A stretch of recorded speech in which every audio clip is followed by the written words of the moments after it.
All right, how's everyone doing right now? We are actually not live today. I am just here by myself in the apartment, but we did pre-record the podcast last Sunday, actually. So this is actually a conversation that will not be live. I will, however, be monitoring the chat, and if you guys have anything to say, go ahead and say it in the chat, and then, I'll probably chime in with some words of my own. If you want to insult us, go ahead and insult us. We're big enough to take a couple jokes, so just let us know there. We're talking about a couple video games, Assassin's Creed, Simulacra. I just finished playing Resident Evil 7, so you can hear our discussion on that. We're also talking about the Disaster Artist, and we are going to be at the the SoCal Retro Expo this Saturday. It's happening over the weekend in the City of Industry at a place called Frankincense. You can find details on the internet and everywhere else. But we're going to be there, and we're going to go see the people who are going to be doing presentations. I believe AVGN there is going to be there, Angry Video Game Nerd. We also have Pat the NES Punk. We also have the Gaming Historian, which we're both big fans of, both me and Augmented Biscuits. So yeah, if you're there and you see two weird dudes that look like little 8-bit characters, just say hi. Without further ado, I'm going to go ahead and bring up the podcast.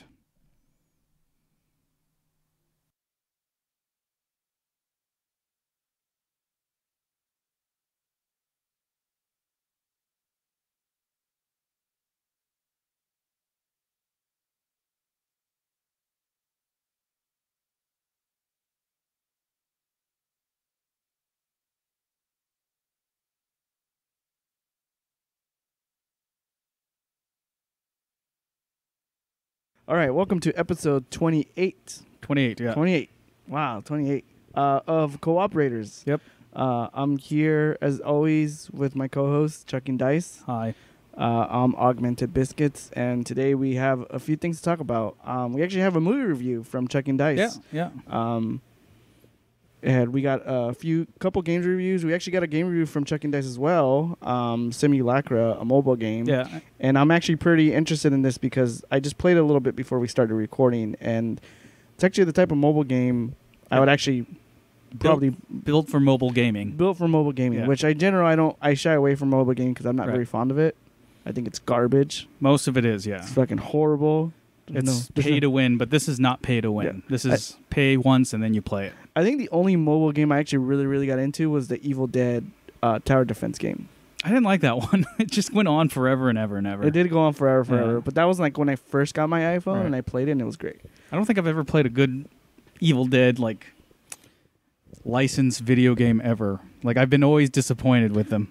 THQ had the Evil Dead license for a while, and they released a few Evil Dead games. Yeah. I know our mutual friend, the Hearn, he played two of them quite a bit. Yeah, I played. But he said they were really hard. They were really difficult. Yeah, there's Evil Dead. I think it's called Hail to the King, which was for PlayStation 1. Then there's Evil. It was Evil. Then the Evil Dead Fistful of Boomsticks for PlayStation 2, and then another one for PlayStation 2 was called Evil Dead Regenerations, where it ignores Army of Darkness, which I think that's a cardinal sin. Yeah.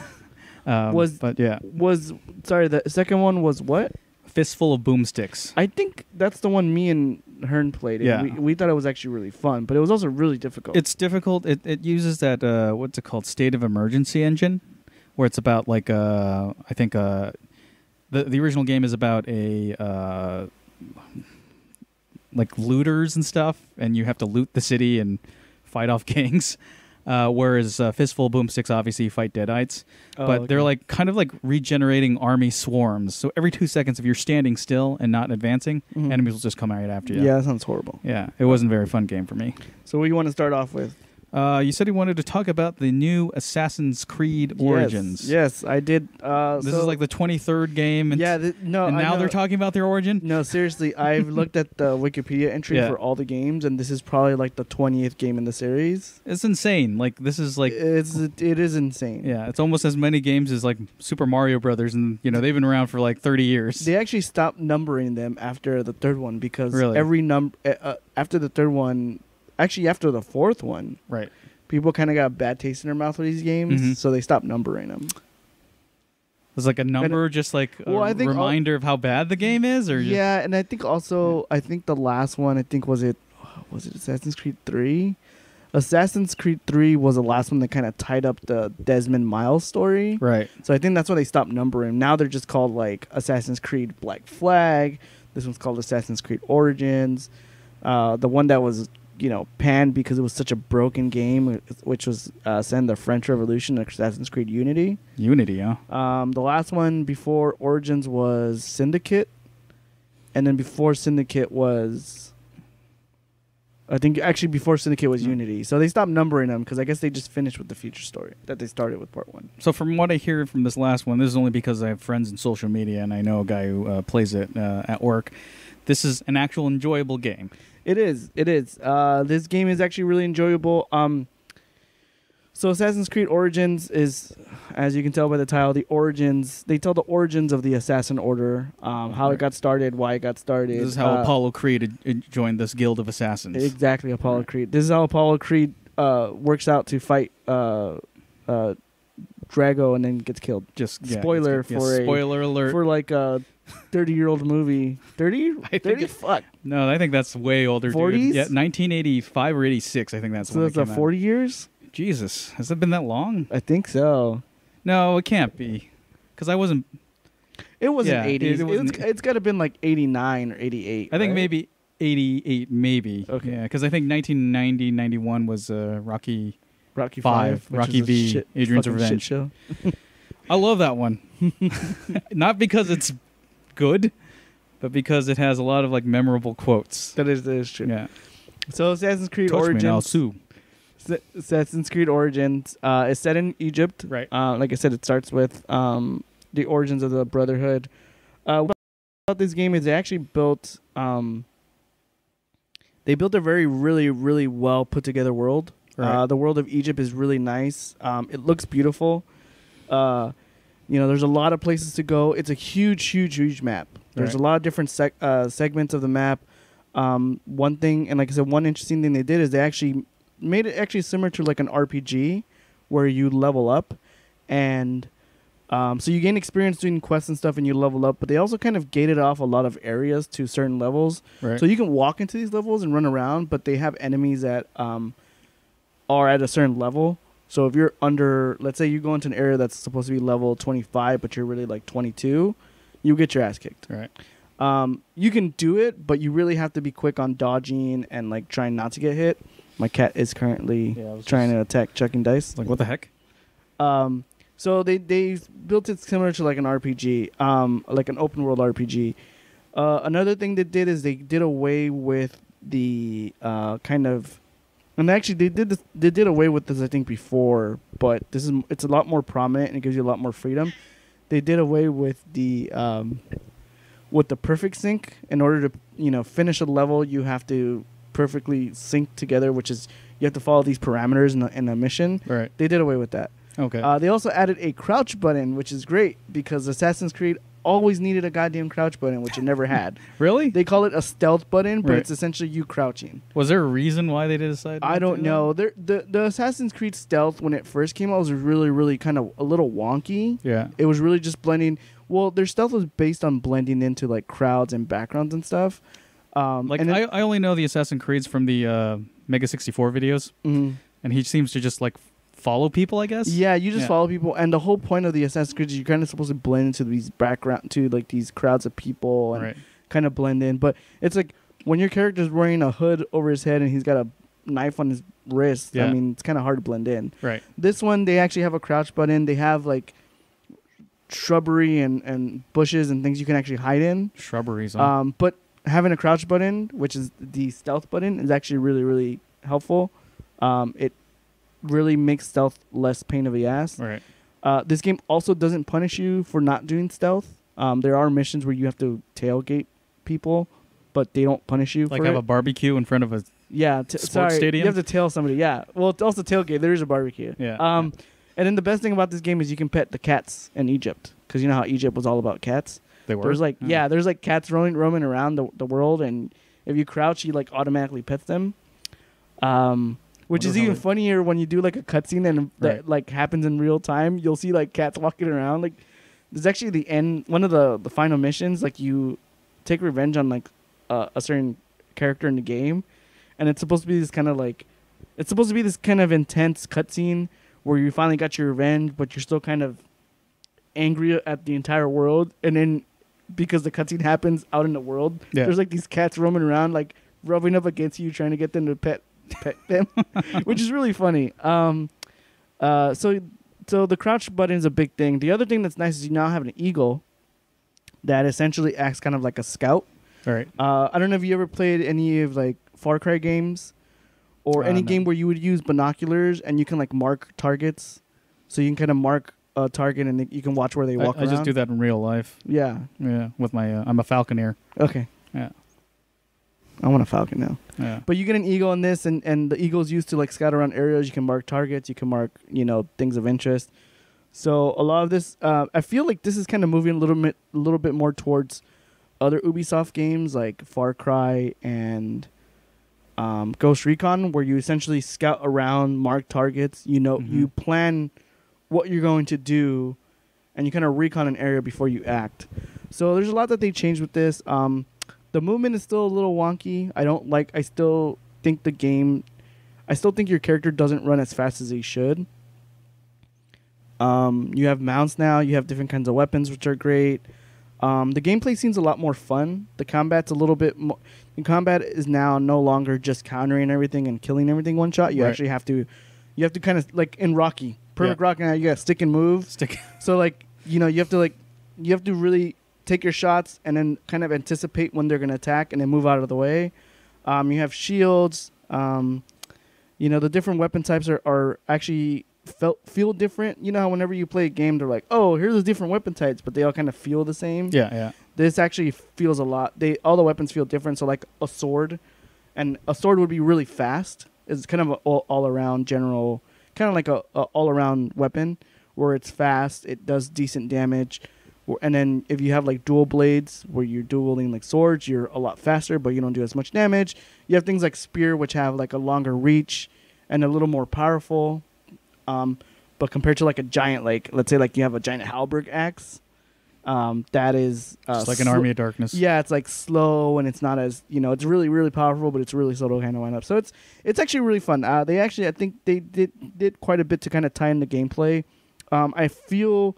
I agree with what a lot of reviews are saying is that gameplay-wise, this is probably the most refined and fun Assassin's Creed, but you still kind of have some of the same pitfalls that the other games have.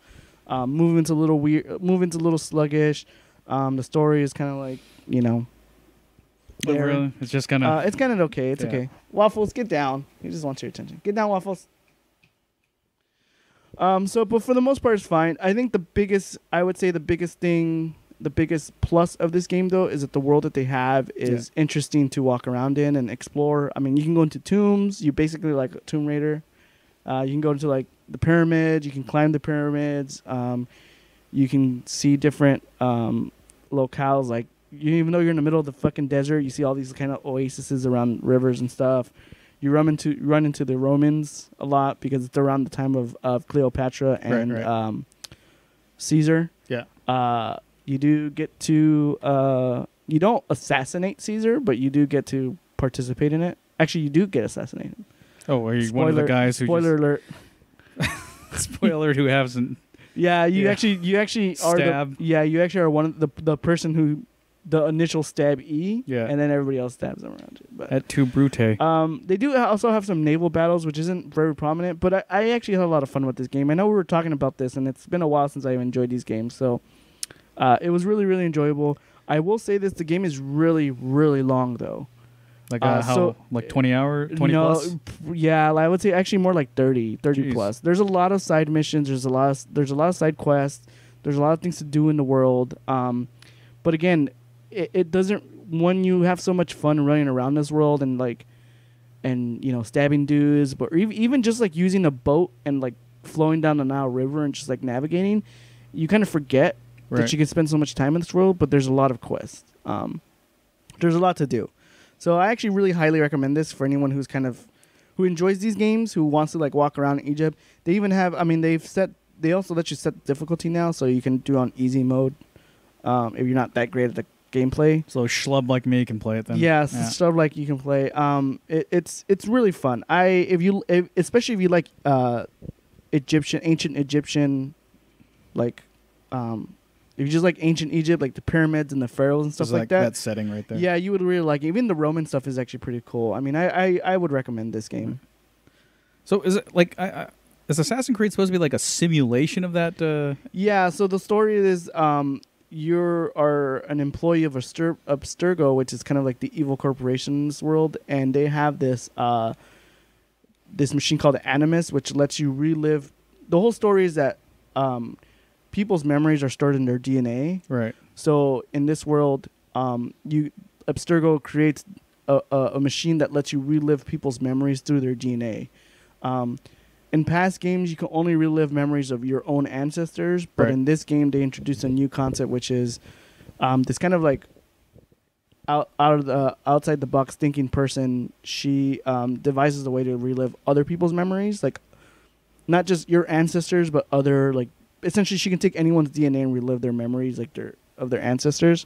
And so this is where that starts off: is you're actually working for Abstergo, but you're trying to relive memories of somebody else. And that's what it is—a simulation. You're just running around, doing what you need to do. So when you die, you desync, which means you disconnect from their memories and it just starts all over again. Right. So that's the whole kind of concept of it. It's like a Black Mirror almost technology. Yeah, and which is fun. And honestly, they really, really cut down on the future stuff because there's two timelines. There's the future timeline, but also the main gameplay timeline, which is of that era. And that's really what a lot of people like about these games is they can run around the world of that era. Because you don't really see too many games that take place in like ancient Egypt or the Industrial Revolution or like the French Revolution. You don't see games that take place in that area. So when these games come out, that's a way for them to experience to kind of play around in that playground, which I think I actually enjoy quite a bit. But I'm surprised not a lot more developers create games in that area like.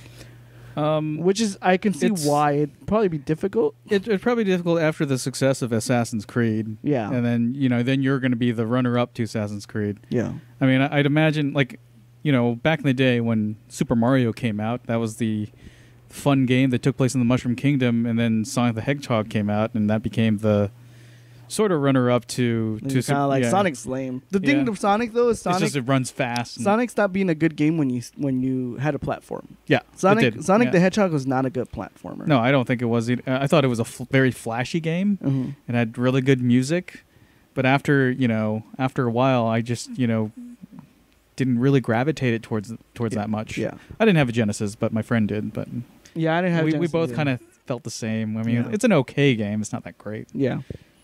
So yeah, I would actually recommend this. I would say for you, I would say try it out. I mean, if you're interested in those games, I'd say definitely try it out. Is it VR compatible? No. Oh. No, it's not. I was going to say that like if it was VR compatible, it'd be like sort of like meta in a way.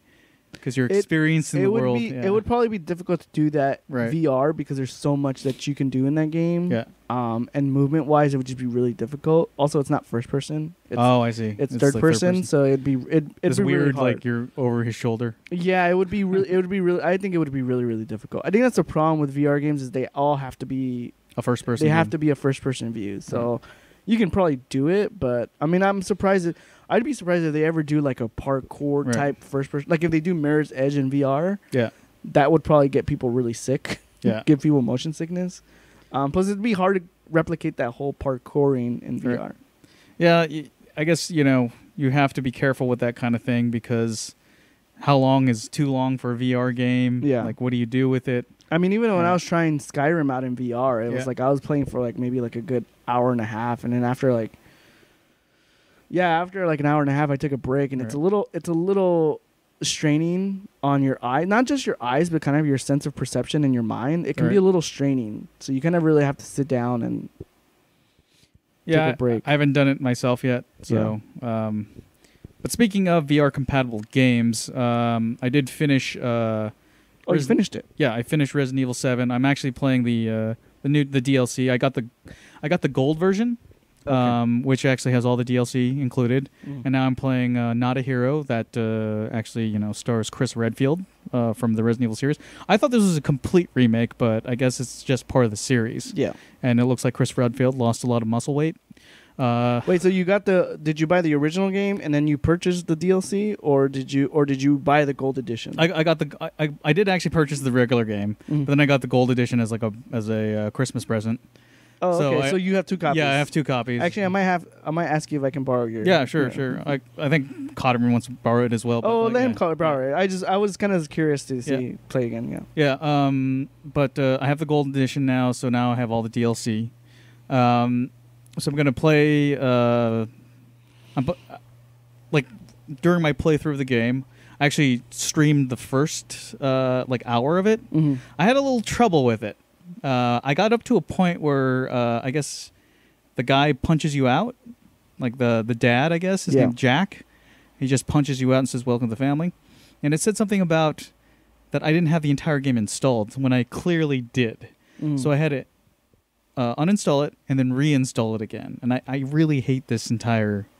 Yeah, I think what you might have run into was it's a typical bug that I heard. Well, yeah, it's a typical bug, but also a lot of these games, what they do is they install to the PS4 games now install to your hard drive. Right. But when you get to a certain percentage, of the installation, they say you can actually play this now, and it'll keep installing as you're playing it. Oh, I see. The problem is, you think it's done because you'll look into your settings for that game, and it'll say it's done, but when you go look at like the update's still installing. I see. Okay. So it might have been that, or it also could have been a bug. Okay.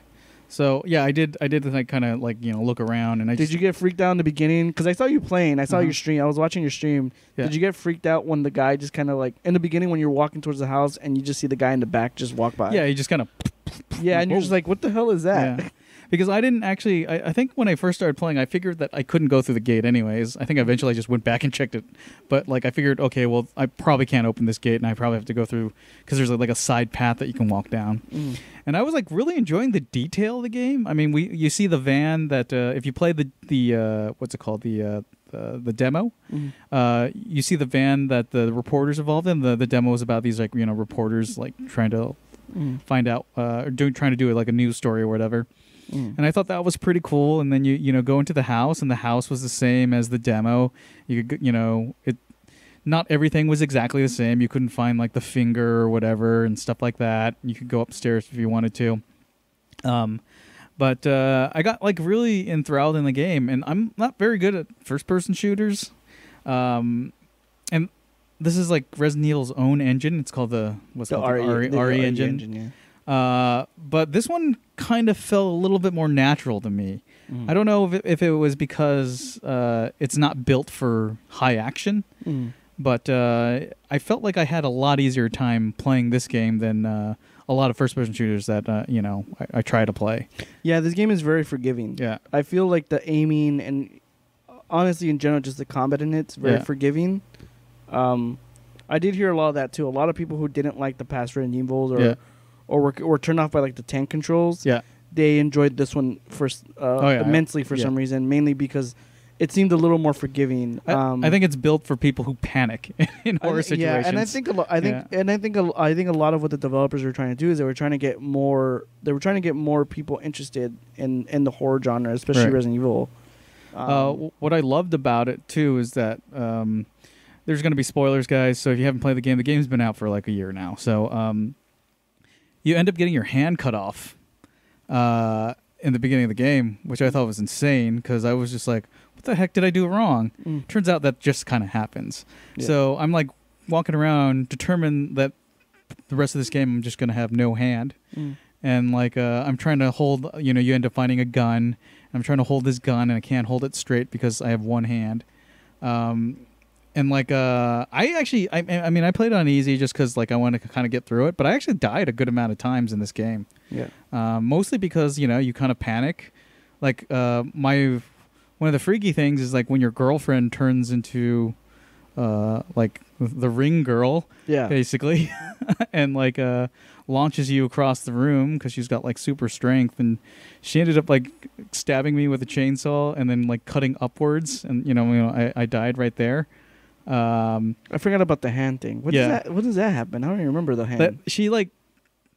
So you get into a fight with her earlier on in the game. She like takes a piece of wood where you pick up a hatchet, and you end up like hitting her right in the neck, and she like kind of dies, and like I thought she was dead, but then like a phone call happens and you come back to that room. She's gone. You can pick up her hatchet. And then you're like walking down a hallway, and then she like suddenly appears in front of you and says, "Oh no, it's okay. I understand."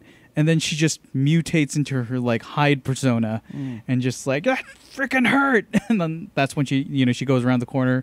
You hear a chainsaw, and she comes back with a chainsaw in hand, which I thought was a great scene because I'm like sitting there trying to press buttons because she like ends up like stabbing your hand into the wall with a screwdriver, and so you're trying to get the screwdriver out of your hand and like pulling it out. She's coming right at you with the chainsaw, and all you can do is shield yourself, and that's when she like cuts your hand off.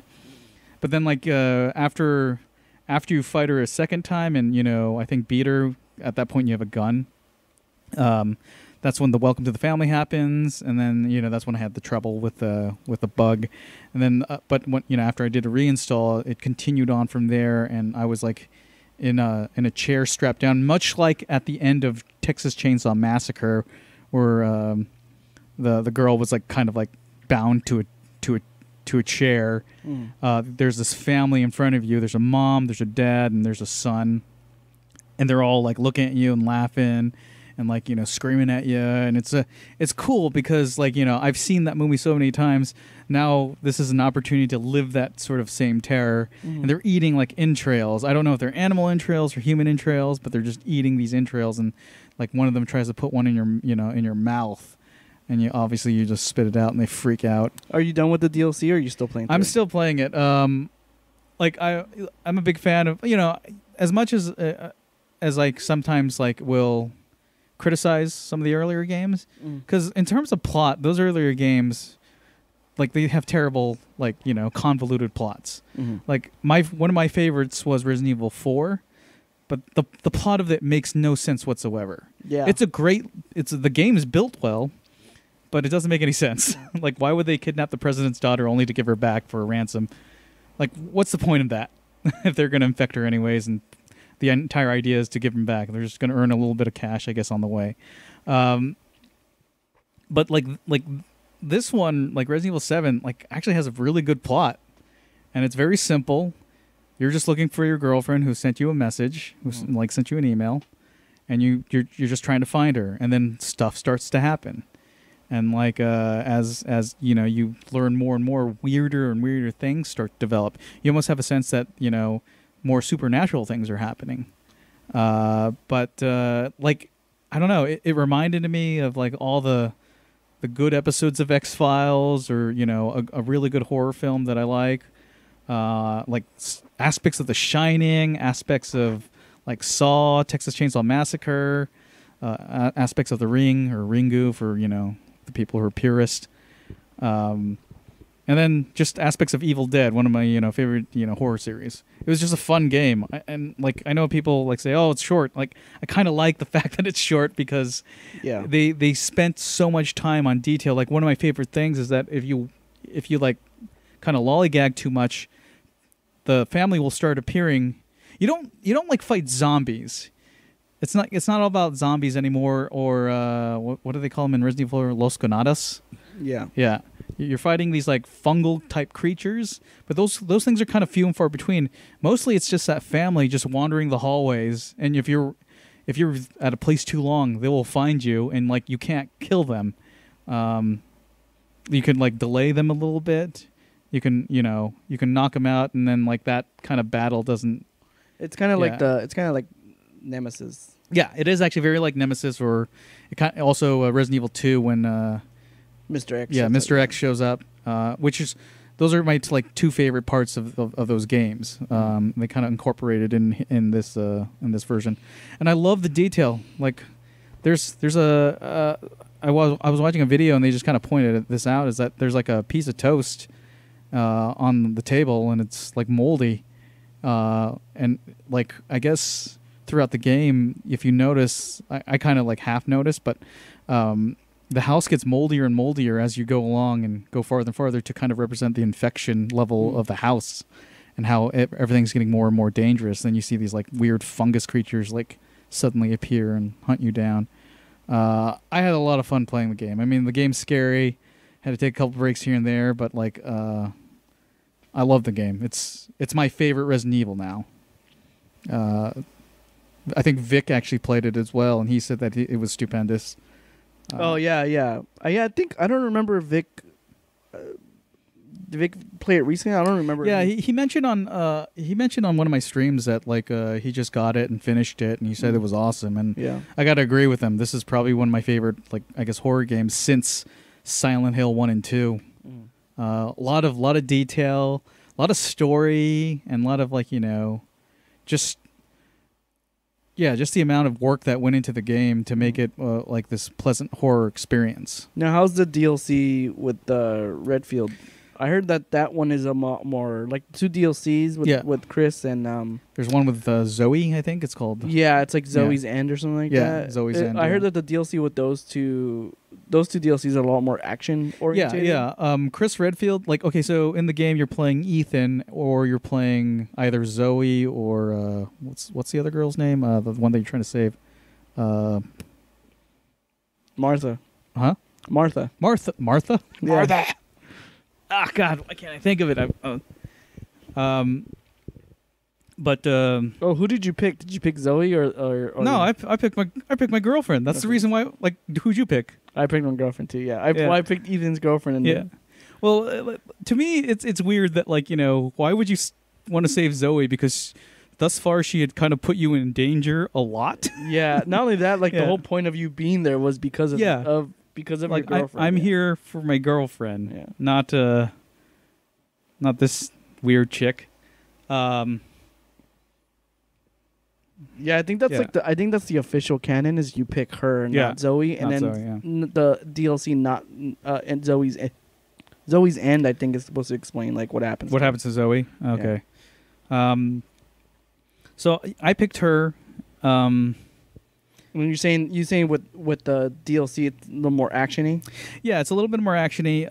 One of the things that you can do, I mean, Ethan can't really. I mean, when he fights with the bare weapons that you're given in the beginning, like the knife and the gun, you can't really do much. I actually passed the shotgun completely for a good fourth of the game. Mm-hmm. So I was shooting fungus things with the weak pistol, and then slashing them with my knife, and I was barely getting out of there alive. The chainsaw battle freaked me out because I didn't know you could pick up a chainsaw. Oh, okay.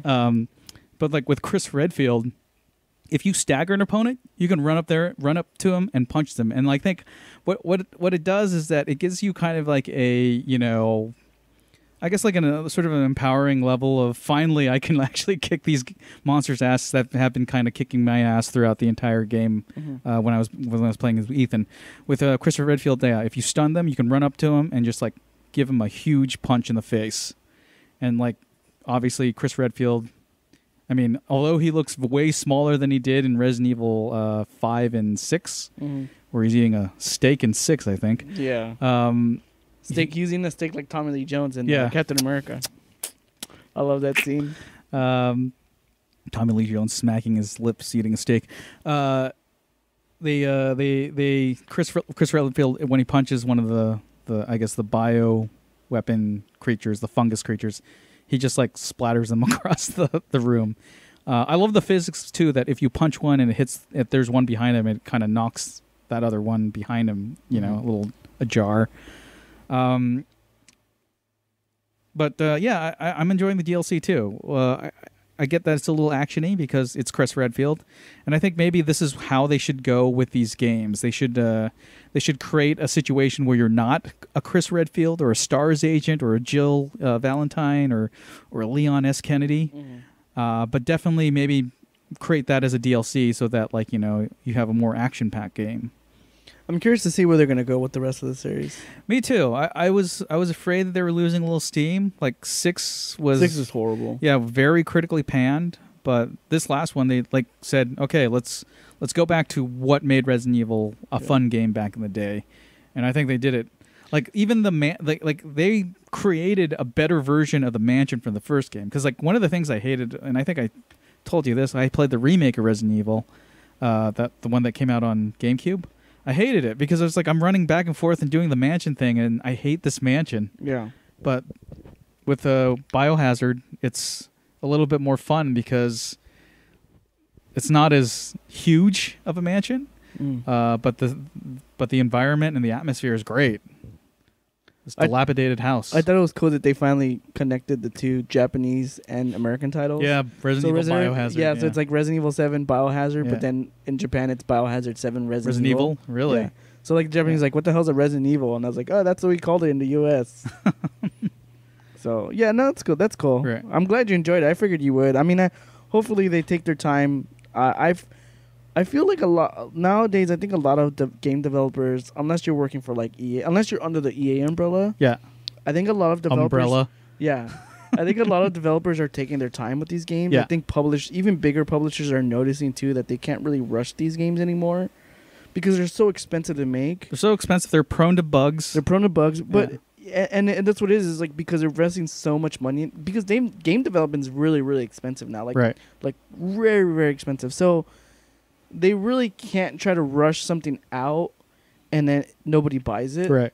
So they really have to kind of take their time. So I think that's why I think a lot of the bigger publishers are kind of taking cues from like how Bethesda and Blizzard were making the games. Because Blizzard, when they make their games are in development for years. Yeah.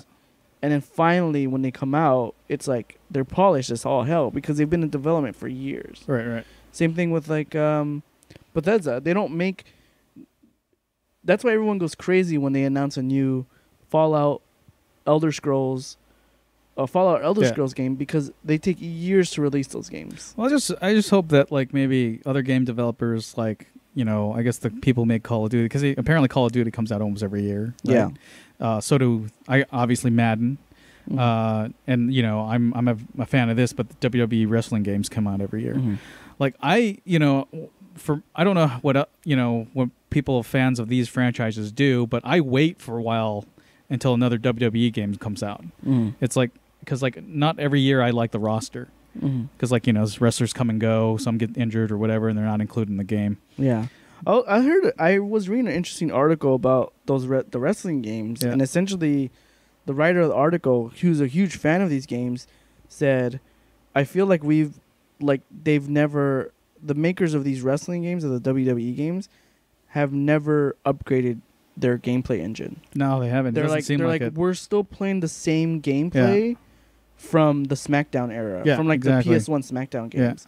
And they're saying that I was like, and it's starting to really bother because he's like, I'm a huge fan of these, but he's like, it's starting to really bother me because really the only thing they're releasing every year is just a better, somewhat better looking game. Yeah. But he's like, you're still having the same really weird hitboxes, you're still having the same bugs. Like, he's like, nothing changed. You still have the same boring gameplay. Like, he's like, I hate the gameplay. He's like, the game is way too slow. Like, it's this weird timing thing that you have to do. And I think that's what kind of turned me off. I know like the last game we talked about was think 2016. I think 2016 that's the last one I got. Yeah, because that was wasn't that the one where they went into the Attitude Area?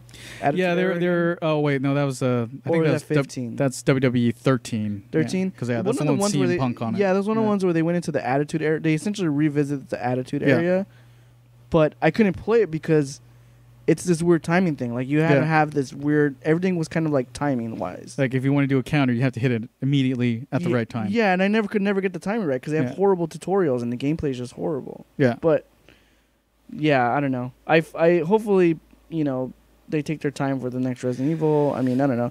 I think it's different with. I think they will, and if they need to give us something to tide us over, just give us DLC. Just give us these different missions or something. Yeah. Make sure it's still compelling in storytelling, though. Just give us enough. I don't care if it's about a little kid that gets lost in a forest. Yeah. That would be so much more fun than to play rushed out, Leon Kennedy riding a motorcycle, shooting guns out of like both of his hands and feet. He's got feet guns? I don't know. I saw Resident Evil that last CG movie, and like I guess they're taking the people who directed like Atomic Blonde and what's the other thing that they directed? Another real high action kind of John Wick. Yeah, I think John Wick. Yeah, they have that type of action where everyone's like running in circles and shooting each other in a circle. Oh. I don't really dig that action that much. It's a little too little too over the top. And I think it's different with the EAs and the Activisions because they have so many studios under their umbrella that they can Yeah, they Wesker. I'm glad Wesker's out of it. Because they have so many of those studios under their umbrella and they're more like a big parent company.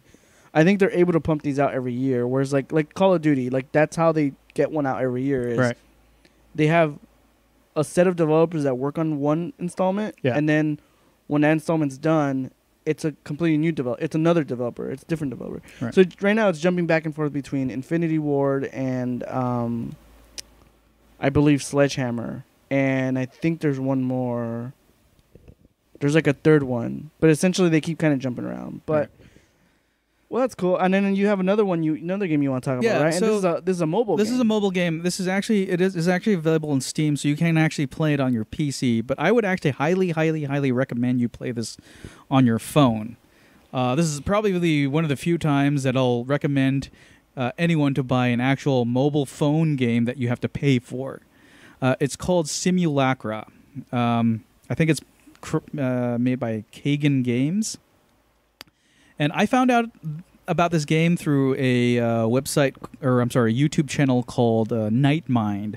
Nightmind kind of like does reviews on YouTube, like kind of creepy YouTube pages, like Marble Hornets and stuff like that. In fact, that's actually how I found out about Nightmind, is reading his or watching his retrospective of Marble Hornets. And he did a review of this game called Where's Sarah, which he actually had a sort of... He liked the concept of it, but didn't actually like the game. And then the creators came out with Simulacra, which was sort of their spiritual sequel to Where's Sarah. Simulacra is an incredible game. So the idea is that you find this lost phone on your front door, and like you're going through it to find out who the owner or who would where the who's whether this you're trying to find the owner of this phone. And as you're doing it, like a lot of like strange things start to happen. Like the phone starts to restart itself. It starts to kind of schism into all these like very dark imagery. Like and then finally like people start texting and saying, "Hey, the person that you're looking for is Anna." Starts asking where Anna is, and like you can actually decide if you want to say just assume the identity of Anna, or you can just say Anna's not here. I think eventually some people start to find out that you're not Anna, but it's this weird game where you actually have to find clues by just rifling through this person's phone. Just look through all her pictures. You have to unlock her email account. You have to unlock her, I think they call it Jabber, but that's pretty much Twitter. She also has like a sort of like Tinder account as well. It's not called Tinder. It's called something else. But there's all these weird options you can do on a normal phone that you can do in this game. And like because it like feels, if you're doing it on your phone, you're really into this game. It's just weird sort of like narrative that happens that just kind of makes you feel like you're actually doing what the game intended you to do, to go through someone's phone and try to find out, like, where this person is. You don't really find out what the title of the game is until you get to the end, and when you get to the end, it gets pretty freaky. I highly recommend it. It's, I think, $4.99 on the iOS store or on the Android store. It's available on both. I think on Steam it's $4.99. It could be $7.99. I could be wrong about that.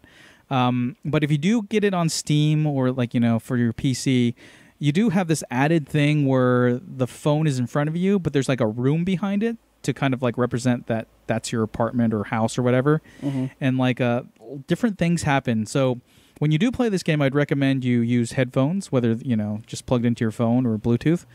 And like stuff will happen, like someone will, on the PC version, like someone will knock on your door, and the sound design is great because it feels like someone's knocking on your door. And like it's tricked me so many times. I did a couple of playthroughs online where I heard a knock on the door and I turned my head to stop for a second.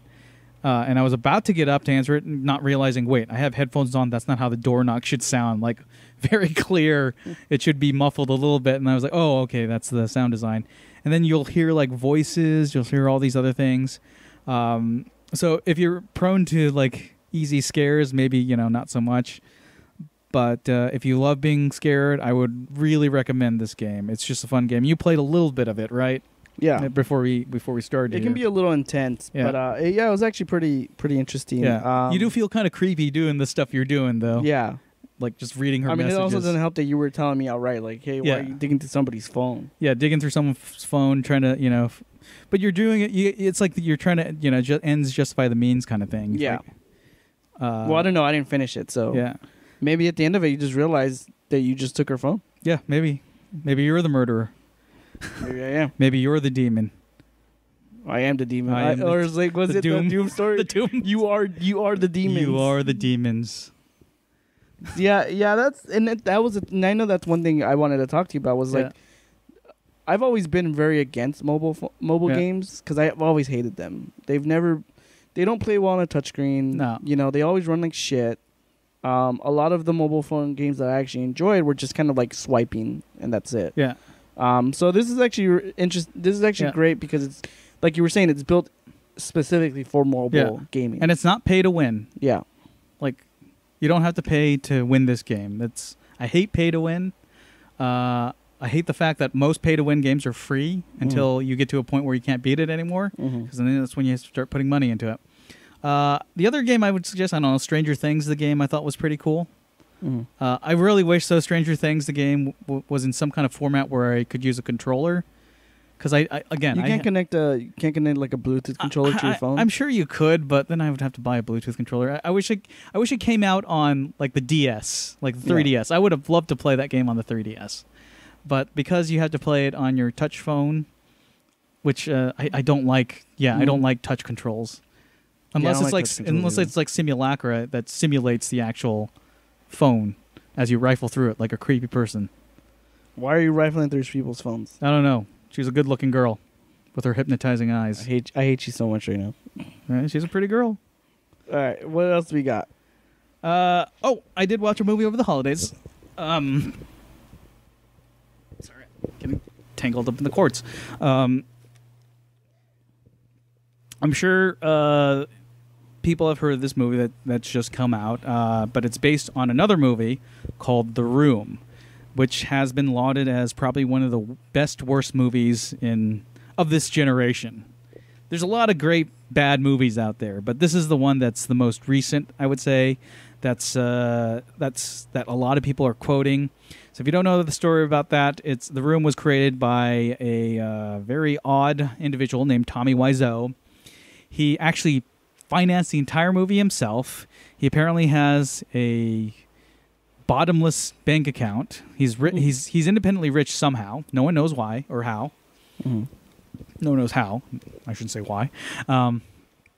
But he ended up creating this movie from a script that he wrote that is basically nonsensical, very random, and probably has the most quotable quotes that that's been, in a movie since, but not in a good way. It's not like Hasta La Vista or anything like that. It's just very oddly delivered lines.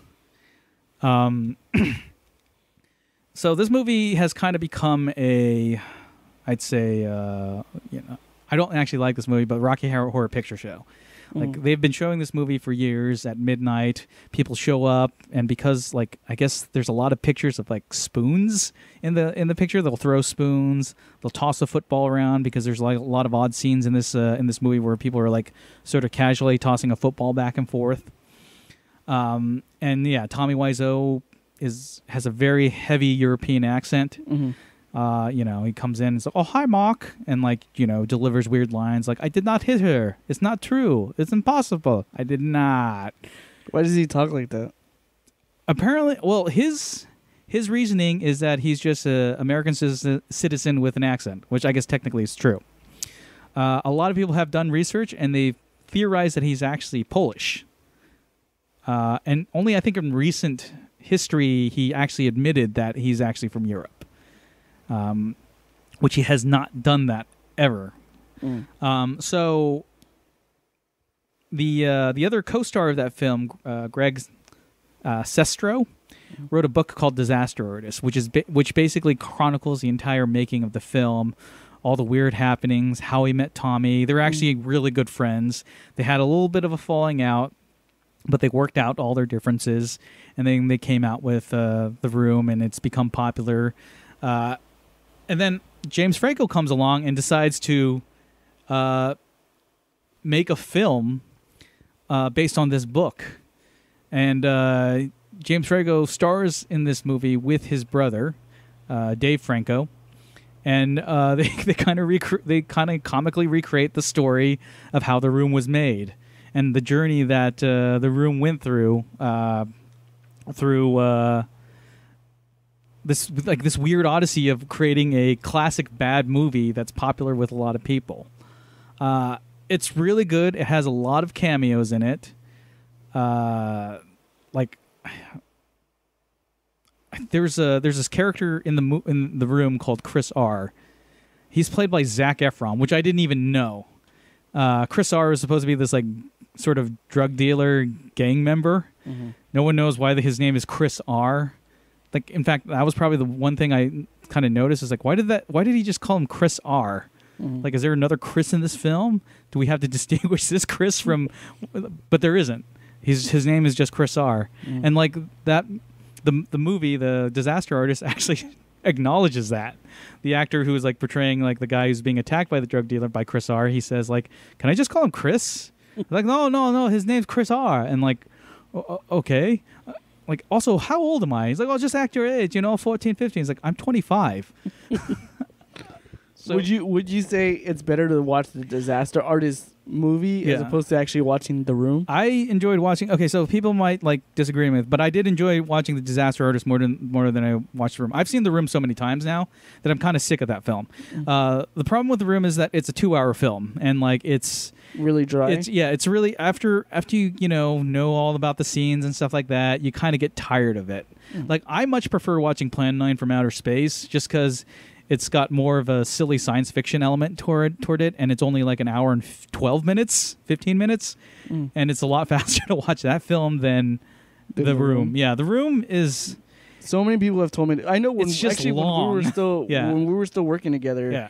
You told me to watch The Room. Right. You suggested I watch The Room, and then I think maybe the next day you're yeah, you didn't watch The Room, did you? You probably shouldn't watch it. It's really boring. You're it's really bad. Well, I think I know you were joking with me. You were telling me you should watch The Room, you'll love it, and then they're no, it's really bad. If anything, you can watch the YouTube clips of all the funny scenes. But I would suggest maybe if you're really into it, watch The Room once. All I know is that he yells Karen a lot. Yeah, or it's actually. Is it Karen? No, I think Lisa. Lisa. Yeah, Lisa. So it's Lisa. Yeah, I'd suggest to watch The Room once before maybe watching The Disaster Artist. You don't have to. That's the thing. A lot of people saw Ed Wood before they watched any Ed Wood film, and they can do that. And I think you can do that with The Disaster Artist. But I think you do get much more of an impact if you do watch The Room and then watch The Disaster Artist. And you can do it in any order you want. It doesn't really matter. You can watch Disaster Artist. And is the room free? Is it on YouTube for free? No. You'd have to rent it, or I think you can see select clips from YouTube. I would say the funnier clips. So I had a friend who we would say hey, let's get together and do bad movie night, and then obviously the first suggestion is to watch The Room, and I get it. The Room is famously bad now.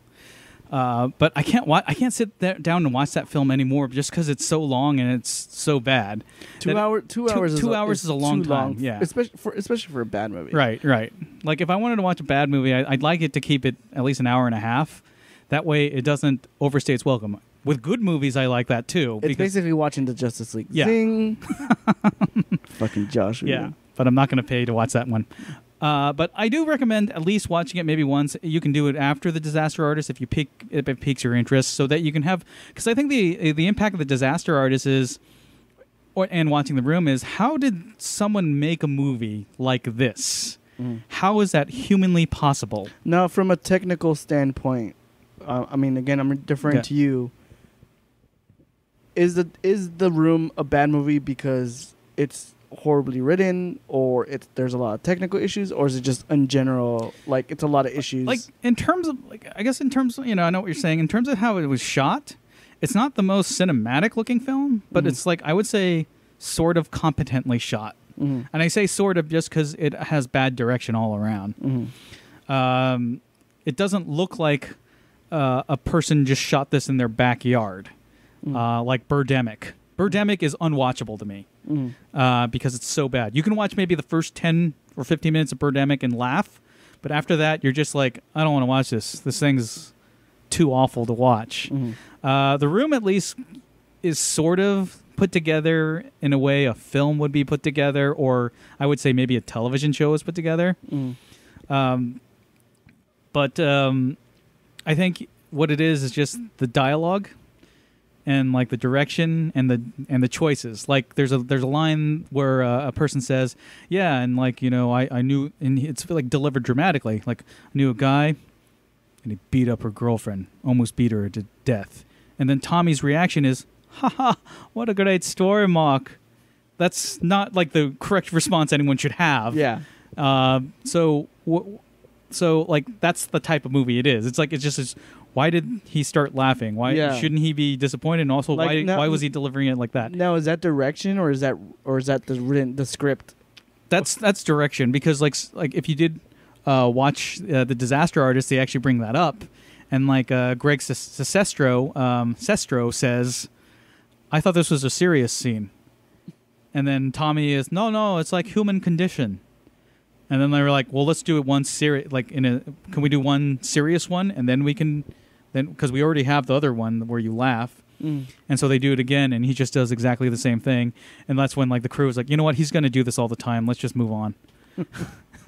That's pretty funny. Yeah, so it's like that. That's the type of story that Disaster Artist is. The Room is just a silly film that has all these weird scenes put together, and it's more, I think, that the history of The Room is more interesting than the film itself. Why was this made? Why did this person put it in the theater? And then you kind of understand, why watching the Disaster Artist, of why all this stuff was put together the way it should have been, or why not should have been, but why it had been. Yeah. And I think that's immensely more entertaining than anything. I mean, I would even say the same thing with Ed Wood. I wouldn't really say, hey, you want to watch Plan 9 from Outer Space? You would say just watch Ed Wood. Yeah, you want to watch Ed Wood, and that would probably pique a person's interest to watch Plan 9 from Outer Space for real. I mean, that's how most people watch Plan 9. Is they watch Ed Wood. And let's go watch Plan 9. Because Ed Wood is actually a really well-made film, but it's about a director who's really bad at directing films, but is passionate enough to do it over and over and over again. Whereas, I would say The Room is sort of similar. It's not really passion. I guess it's passion to get out a certain movie out, but it's also about friendship and also about a lot of other stuff, which I thought was great, and a lot of great performances. I'll check it out. Yeah, I'll check it out, and then but I won't. I'll just wait until it's streaming. Just check out the YouTube videos of. But it was my favorite movie out of 2017. Even better than Justice League? I didn't watch that film. Gosh, I don't care. You missed out on the cinematic masterpiece. Hey, I was the one who didn't like Wonder Woman. Oh yeah, I know. Some people love that film, and actually, you weren't the only one. My wife Yeah. was just kind of like whatever about. Well, she didn't hate it, but she just thought like, oh, it was nice. I thought it was very like. I don't think it was fine. I don't think it's a terrible film. My wife, it was fine. It was fine. It was just generic. Yeah, that's like, the way I feel too. And like, people were saying that this was like, oh my god, this was the most amazing movie ever. And I watch it, I'm like, amazing. I guess. I was always like, yeah, watch this one. Yeah. I watched this when it was called Iron Man. Yeah. Or all the other superhero origin movies. I watched this when it was called Thor. Yeah. Or Iron Man. I felt like Wonder Woman felt to me like a Sam Raimi Spider-Man film. Yeah, actually, that's a perfect way. It was a very 90s superhero origin movie. I would say that if that movie had come out during when it came out, 1999, it would have done well. It would have done well, and I probably would remember it a little bit more fondly. But like it came out, you can't really release a Sam Raimi style Spider-Man movie nowadays. Yeah, no, it definitely is a Sam Raimi. I would say it's even a Bryan Singer X-Men. Yeah. Movie. Yeah, that's honestly. You get that vibe that this is sort of a throwback. I guess. Going back and watching those movies again, it's like, God, these are so not that they're bad, but it's like, oh my God, it's so boring. Well, I hated the first one where Toad's like jumping up those pillars. It looks like the most fake wire work ever, and it's not like it was like 1960 something. It's like 1998, 99, 2000, 2001. I think that's like after Crouching Tiger, Hidden Dragon. Yeah, like it's like that's you guys can do a lot better wire work. Yeah, I've seen Jackie Chan do it without wires. Yeah, but then she just gotten Jackie Chan to be Toad. So then I watch Iron Man. It's like, I still like this. Yeah, still good. Yeah, a lot of what Iron Man really is Robert Downey Jr. But then again, I watch the first Captain America, and again, it's still a really good movie because it's Joe Johnson, well, it's like we were saying, the Rocketeer. Yeah, they're very memorable scenes. My favorite one is like when he's like doing his little tour with doing the little "Hi, I'm Happy Captain," and then they cut to World War II where he's actually doing a live show, and they're just like looking at him like, "What the hell are you doing?" I don't want to badmouth the Phantom with Billy Zane, but that's exactly what Wonder Woman reminded me of. Oh, the really? Phantom with Billy Zane.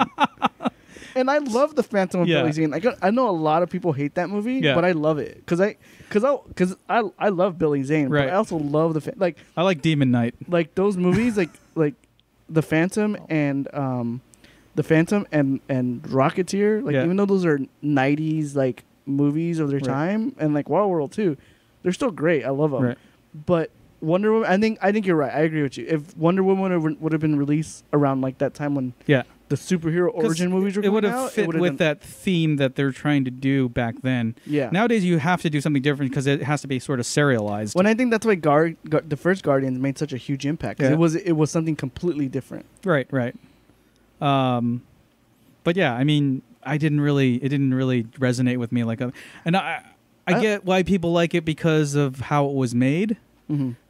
But no one said that when Punisher War Turtle came out. That was directed by a woman too. Which Warzone? Yeah. Who was it directed by? I think it was like Lexi Alexander or something. I actually really like Punisher Warzone. The one with Ray Stevens, right? Yeah. I liked it a lot. Yeah, but no one remembers that was actually directed by a woman. Dude, that movie was great. Actually, you know what? Wonder Woman is like a mixture. It's actually like freaking Daredevil. Right. Oh, with Ben Affleck.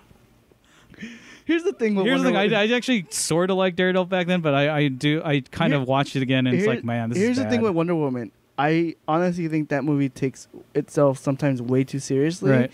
And I think that movie had a lot of baggage. No, it did. And I think that's what kind of drug it down a little bit. Like, I'm not knocking the cast or even the director. I mean, she did great. She did a great job. I just think that movie just had way too many expectations and way too much baggage. I don't. And I'm glad it did well. But I still think the movie in general is just a very, like we were saying, a very generic 90s superhero movie. Yeah, I don't know why people got angry. Like, why didn't it win awards? I'm just like, I don't think it's that type of film. I was reading the comments in like one of the IO9 comment section, and they were saying like, well, really think about it. Look at the directors that were nominated. Do you really think that Patty Jenkins did a better job than like all these other directors, like, purely based on directing duties? Not because you love the movie and you want a woman to succeed, but in general directing. Look at the directing for Wonder Woman and compare it against the directing against something like The Shape of Water, right, or whatever else is nominated. You know what? Hashtag time's up. Time's up, augmented biscuits. I'm not even gonna touch that with a 10-foot pole. I'm. It's just, but I mean, at that point, it's like, I mean, again, those. I mean, I would like it. I would really like to look at that point of just direction and just talent and just merit of the movie. Right. But I also understand that these awards and a lot of this shit has so much fucking baggage text to it. Yeah, it does. It does. And it's like we can't just look at it. It's hard to not look at it with just based. It's hard to tell people to look at it based purely on directorial skill. Right. Look, like, was Wonder Woman directorial wise better than Shape of Water? Right. I don't know. I haven't seen Shape of Water. Well, I've seen Wonder Woman, and I've seen obviously Disaster Artist. I've seen what was nominated for director. I don't even know. For the Golden Globes, I'm not really sure, but I think Shape of Water might have been in that category. Shape of Water is one of them. Yeah, because he won. Because Del Toro won. But like Del Toro has a history of like being a good director. Now that's the thing. I don't really enjoy a lot of Del Toro movies either, but I haven't seen Shape of Water, so I can't make that judgment. I mean. Yeah, I just wasn't really impressed with that film. Like, I don't know. If you wanted me to go back to I think Mary Lambert directed Pet Sematary. That movie's awesome. I love that film. I think it's an incredible film. That should have won awards. But, considering what time it came out and such. But I'm just not a big fan of the generically put together action film. Why do you hate women? Why do you hate women so much, Chicken Dice? Why? Because I knew. God damn it. I hate you so much. All right, let's wrap this up before it gets worse. Next week, we are going to the... RetroCon. Yeah, SoCal RetroCon in City of Industry. We will be going around looking at retro stuff and occasionally recording a little segment for the podcast. Special guest, my wife. Yep, your wife is going to be driving us there. Mm-hmm. There's not going to be a Biola section because we're going to freaking City of Industry. Yeah, City of Industry. I am not looking forward to driving or going to City of Industry because I've done it a couple times. It's not that bad. Yeah. But we got to go in the morning though. So. Yeah. But you know what I think I hate about driving to City Industry? It's going to the damn East LA interchange. Right. That is horrible. No, that is. That's like the 5, the 101, the 710, the 60. It's like 5 freeways, all intersect right there, and it's the most horrible intersection in general in LA. Well, technically, we drove farther to get to the one that the last SoCal. Yeah, but at least we drove north from here. Right. And so it wasn't that bad. Right. I actually really enjoyed driving to Ontario. Yeah. Well, I enjoyed that you drove to Ontario, but I didn't think it was that bad. Right. We did that, and then I believe when we got our Super Nintendos, that was actually a farther drive as well. Yeah, and that was Yeah, that was Palmdale. Although that wasn't actually much bad of a drive. No, I mean we were driving there at like 4 a.m. Yeah, I was wired. Yeah. So, but yeah, I mean we're going to be going there. We're going to go look at some retro items. Gaming Historian's going to be there. Angry Video Games Nerd's going to be there. Pat Contry's going to be there of Pat the NES Punk. You wanted to go Saturday, right? Yeah. Okay. Is the Gaming Historian going to be there Saturday? I believe so. I think most of them come on Saturdays and do their little Do you know panels. what? Okay, so I definitely want to go to the Gaming Historian's panel because I actually had a lot of fun at last year's. You should check out his YouTube channel. I do, actually. Yeah. You do? Yeah, okay, I watched it a few times, yeah. Yeah, it's I've fallen behind a lot of the YouTube stuff. Like, I used to watch Did You Know Gaming all the time, and I've fallen behind. I've been watching that, too, but... I've been watching... I watched a few Gaming Historians after RetroCon, and I always forget. It's one of those things where I just forget. He's just an enjoyable person to listen to. He's got a lot of insight. He's from Kansas, my hometown. Goddamn Kansas. Hey, if it wasn't him, it'd be one of those little nerds that raise their hands. Oh my god! Did you know in gaming? The guy in his damn Dreamcast crap. But there's going to be a lot of personalities there. There's going to be a lot of retro games to check out. I'm sad to hear that the Retro Bit's not, or the Retro Boy, I think it's called, is not coming out because. Why not? Because they're afraid that because it looks too similar to a Game Boy, that Nintendo might actually tag squash them. it. Yeah. Oh, is that the one that was like silver? It's like metal, aluminum body case. I don't know if it had an aluminum body case. It just kind of looked like a Game Boy to me. I think it was on display in the last SoCal RetroCon, But I guess the people who are coming out with it are a little afraid to release it since Nintendo has a design patent on the look of, because it looks like a Game Boy, except it has really does. Yeah, 4 buttons and like a what's it called, a D-pad. Yeah. So they're not coming out with it. It wasn't at SES, which, I mean, if I got into retro collecting, that would be the one I wanted, because I can actually easily store Game Boy games. So yeah, we'll see. We'll also see if Nintendo announces the Game Boy Classic. I actually would get that one. I would get that. They really would need to like make that so that you could put cartridges in. Yeah. Because I don't know if I could play the same 10 Game Boy game. I kind of do, but like, yeah. But yeah, I mean, we'll see. I don't think an N64 Classic would do well. Just because those graphics look horrible. Yeah. Yeah, I don't think that would do well either. Yeah, and there's improved versions of those games. No, anyways. the 64 did not age well. No, it didn't. No, and I will say even the PlayStation didn't either. PlayStation 1. Depending on the game. Resident Evil certainly has not. I think graphic wise, the PS1 has not aged well. Yeah. But it depends. Depends on the game. Most of them have not aged well. But if you go back and play like, I can still go back and play like the more cartoonized like Naughty Dog stuff like Crash Bandicoot. I can still play your Silent Hill 1. Yeah, because it tries to hide its like sort of limitations through the mists and fogs and stuff like that. So yeah, we'll be there at RetroCon. Right. Hopefully you guys can catch us there. But I think that's it for our show. Yep. Follow us on Twitter at Chucking Dice and at Incognito. Yeah, and if you like the Wonder Woman movie, don't leave a comment. Yeah, no, I think we should stop. I think for 2018 we should stop talking about Wonder Woman. Why? Nah, just for the hell of it. Oh, because we knew. Yeah. All right. All right. Keep it rolling. Thanks for listening. Bye.